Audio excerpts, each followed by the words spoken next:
Yo, so this is just a little video because I did all the shields and axes and swords videos, so this is a continuation of my weapons promo. But yeah, basically, I don't know if I'll do the costumes ones because there's a lot of costumes to deal with. So I'm in a temporary outfit that I'm filming in tonight, but I'll just take you through the helmets that I've got, and then yeah, we'll see. We'll go from there. Maybe I'll rent them. Yo, to carry on, I just got a couple less helmets I wanted to show you guys. This I call one of my Crusader helmets, and what's really cool is that you can flip up the visor like that. But yeah, just to show you what it looks like. So it looks pretty badass like that, and then you can see the face like that. So I've done a few like videos with these, mainly the Crusade Epic. But yeah, this is really good for kind of jousting style helmets, and basically like anything kind of medieval battle-y that would have had like big ass helmets too. So yeah, that's my additional Crusader one, if you will. This next one is my Crusader helmet. I originally got this one for my third Crusade, which was basically my Crusader Epic, like I called it. So this is a Christian kind of helmet with a nasal guard, and I kind of used this a few times in my Viking Epic, and now I'm using it quite a bit in my new Viking Epic, the Byzantine Epic, because this is a general kind of average helmet for the medieval period, always with the nasal guard, which basically on Game of Thrones and other sets in real life, they're very kind of problematic and don't really protect you from much. But yeah, that light might be flicking quite a bit, so we'll see. Hopefully it will last. So yeah, that's it for the nasal helmet. I've got another one coming, so stay tuned for that one, because that's like a bit more of an upgrade. You know, this is the original OG cheap one. Okay, this next one is my Alexander the Great helmet. Even though it's made out of rubber, I've had to kind of reinforce it with some cardboard here, and the sort of the cheek parts, the chin guards or whatever.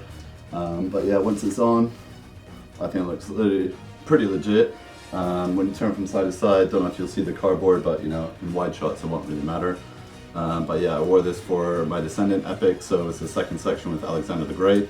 So I did Sparta, and then Greece, Macedon, and then Rome. So this was kind of one of my favorite sort of performances I've ever done, and then most of it got cut because in the end it was just the trailer, and all my dialogue and the horse riding and stuff like that we didn't really use.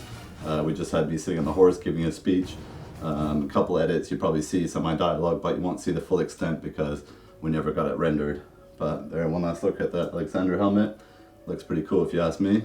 I don't know, it feels pretty good. But yeah, so it's gonna got the nasal sort of guard like way back when, before it was like really modified and sort of, you know, made a part of like the standard helmet. His real helmet was very, very ambitious in Gaugamela. You actually see quite historic depiction of it in the film, the Oliver Stone film.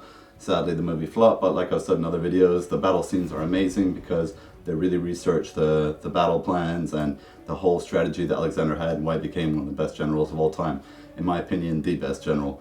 But yeah, it was kind of an honor playing him, as well as other famous people like Leonidas, and you know, I played Maximus, which didn't really exist, but then I played some other guys too, that Commodus, I didn't get to play him, but he's actually in the Epic kind of with CG.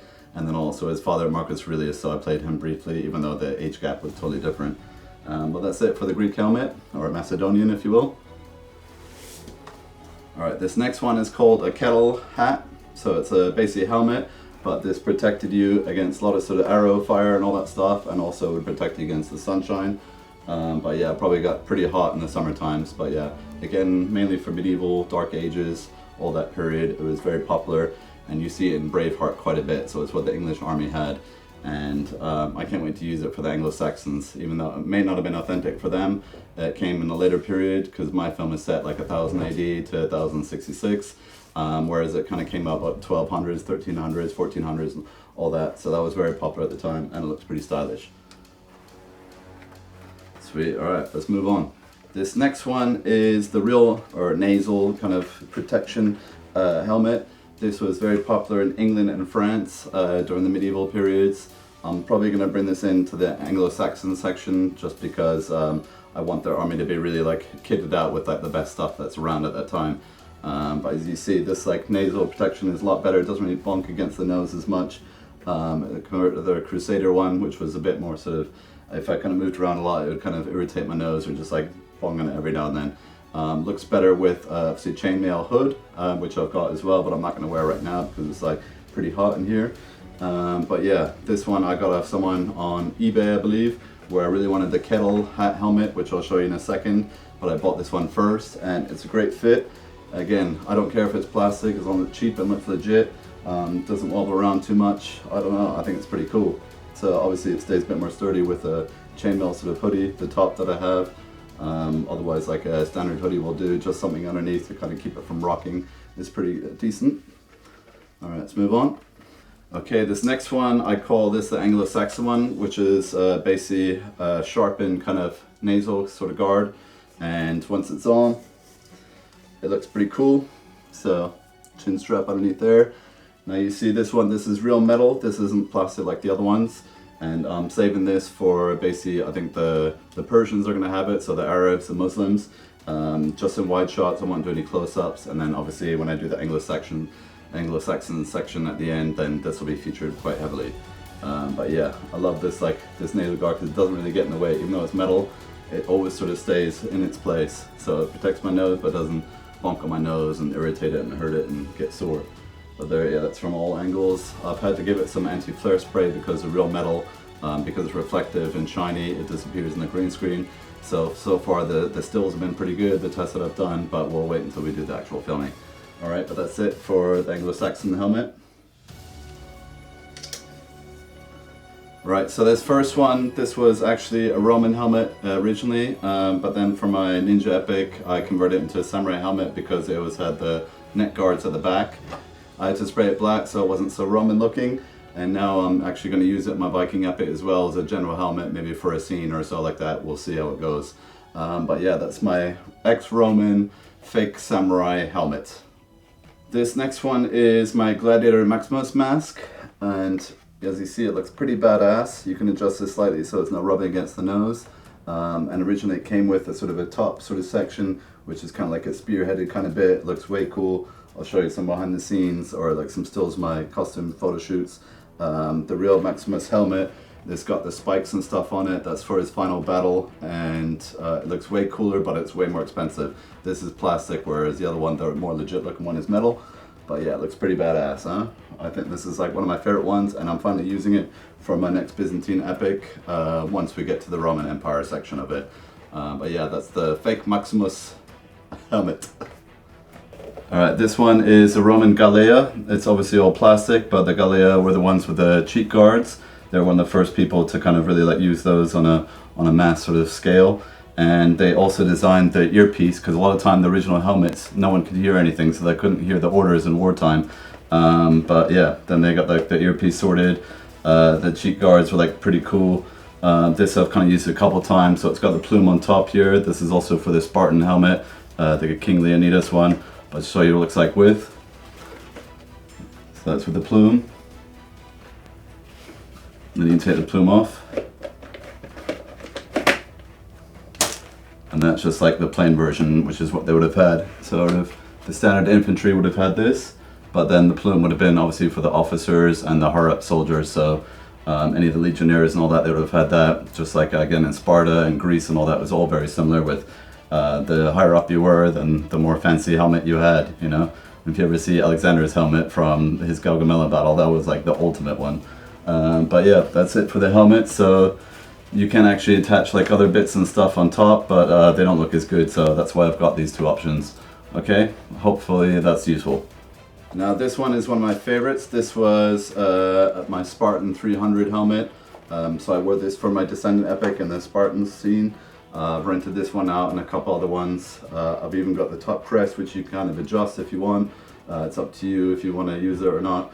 But I think it looks pretty cool on its own. So the standard army in Sparta, they would have had this.